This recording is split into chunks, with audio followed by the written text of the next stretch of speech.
Hello, welcome to Imperium's Oracle. Today I'm going to be doing I was going to say free form, but I'm kind of going to do past, present, future reading now. So let's do that.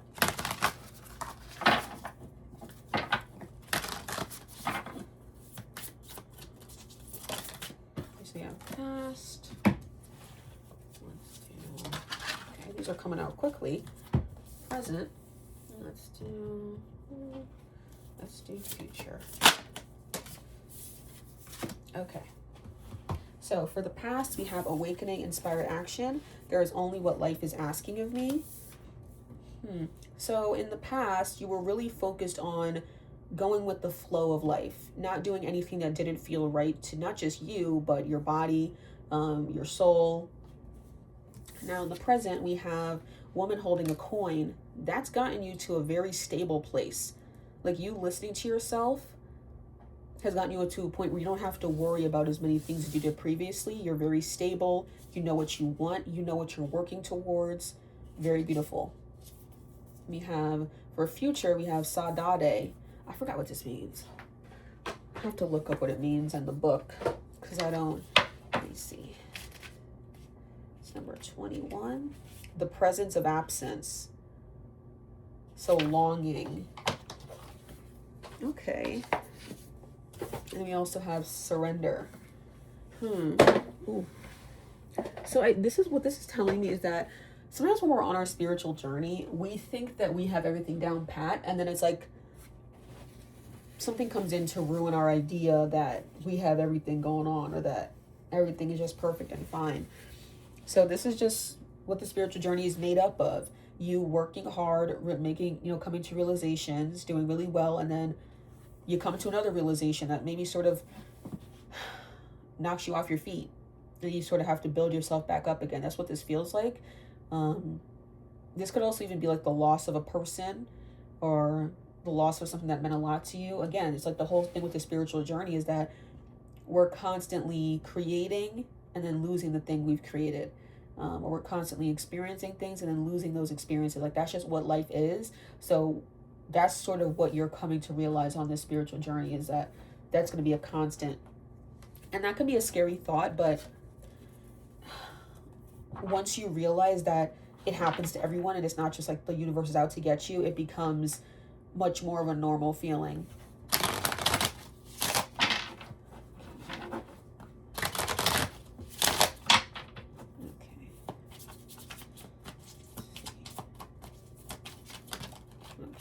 We have the Six of Pentacles. So you could have been like advising other people on how to trust themselves. Or with the money that you've accumulated. If you accumulated money by like following your heart, you could be helping people out with your money. We have the Five of Cups.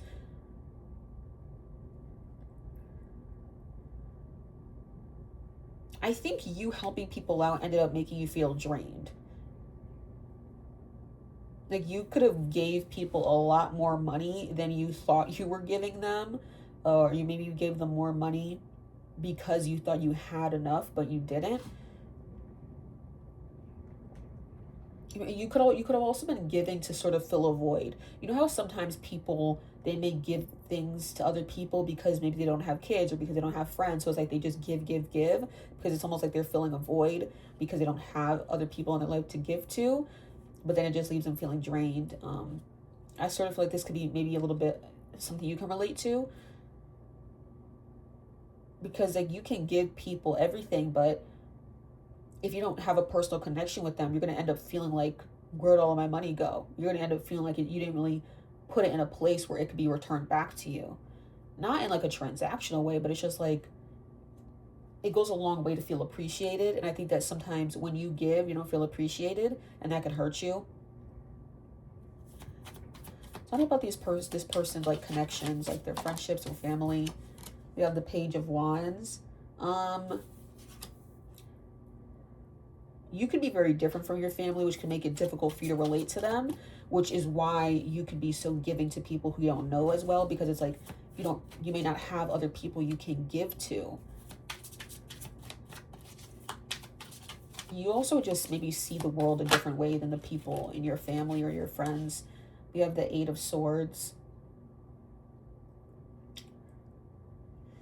I think the people, like your family and friends, they may view you as someone who doesn't know themselves, but you view yourself as someone who definitely knows themselves.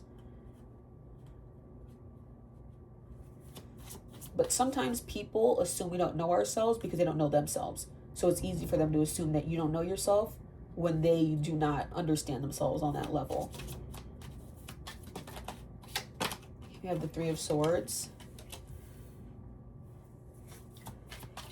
Yeah, it's almost like you giving so much broke your heart a little bit. We have the Seven of Pentacles. We have the Ace of Wands. One more. And then the Four of Pentacles. I think you have enough money to replenish what you gave away. But it's like you still feel like something's missing. That's just what it is. There's a void. I keep saying that, but it is. It feels like there's a void in your life, and you're trying to fill that by giving to people, but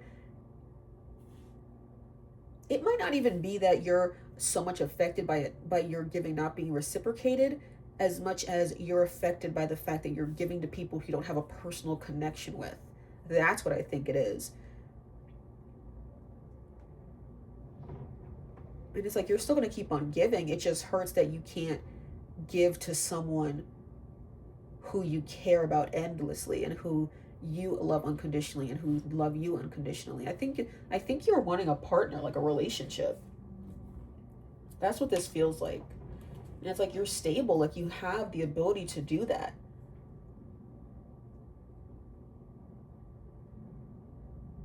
What's stopping them? What's getting in the way of them pursuing like a beautiful relationship? What's getting in the way of them pursuing a beautiful relationship? Oops, this almost wanted to come out reverse. The Temple Path. I'm going to put it in reverse. That's what it was coming out as. I sort of see this card as like the spiritual journey.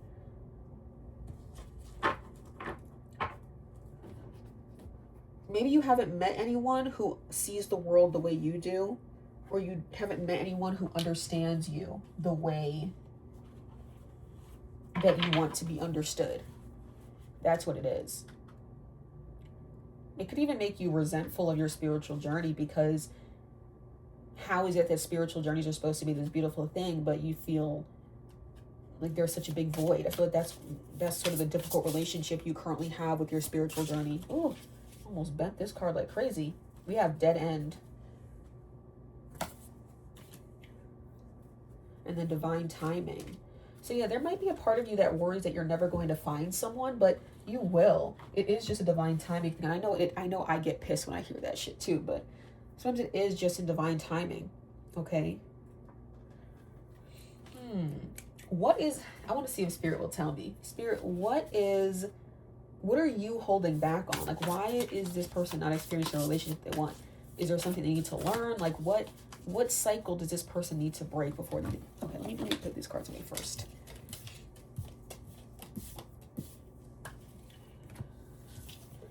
Okay. What cycle needs to be broken before someone can come into their life? We have Exploring Unity Consciousness. I am one eternal light appearing as all. I don't know why. I feel like this is saying you need to get out more. Like, that doesn't necessarily mean you're going to meet your person in one of the places you're going out to with the intention of going out more. But I just think that you putting your face out there, there's something about doing that makes your energy more accessible in a way that allows your divine partner to come in. It may sound weird, but it's true. Okay. What is this person who is there? Okay, I'm imagining that they have a person who is meant to come into their life, just like they're meant to come into that person's life. What is that person working on? What cycle are they breaking? The person who they will meet. Dissolving judgments. I don't have to like the actions of others in order to love my journey. So the person who they are attracting is working on being accepting of other people, is working on not allowing what other people are doing to get in the way of their own spiritual journey. Because they can tend to get so focused on other people that they're forgetting that they have their own shit to work through as well. That's what they're working through.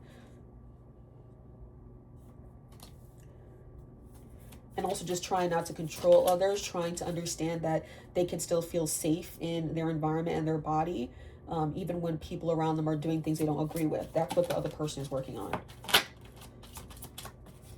Okay. Yeah, so just put yourself out there more. There's also something about like recognizing the gifts that you have. Because when you think to yourself, well, I'm not as confident as that person, this card is saying that I am one eternal light appearing as all. So if you see that person being so confident and you wish you had that, you could have that. Because you and them are one. So it's also seeing yourself and other people as one. When the qualities you admire in someone else, you can have those qualities. It may look different because you're a different person, but you could still have that. Any last pieces of advice from Tarot? Knight of Swords. I'm going to do 2 more shuffles and I'm done. Then 4 of Wands is coming out. 4 of Pentacles. We have 7 of Wands. We have Knight of Swords, 4 of Pentacles, 7 of Wands for last pieces of advice. I keep hearing Judgment again. After the Dissolving Judgments card came out.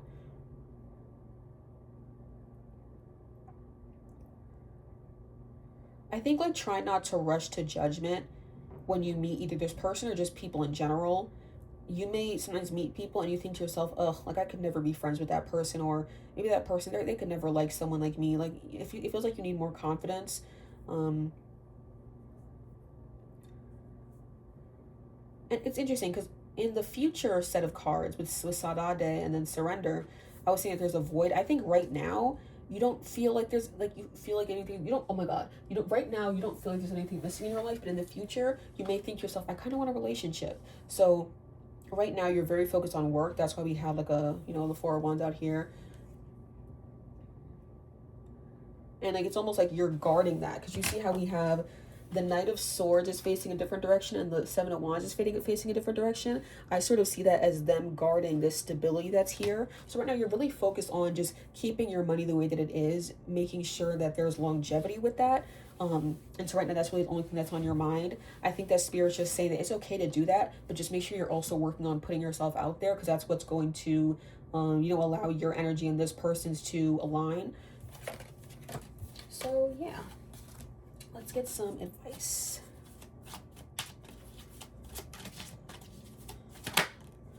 Surrender your belief in scarcity. The universe is asking you to open to the infinite nature of abundance. In this way, you can remove blocks in your life and succeed beyond your wildest dreams.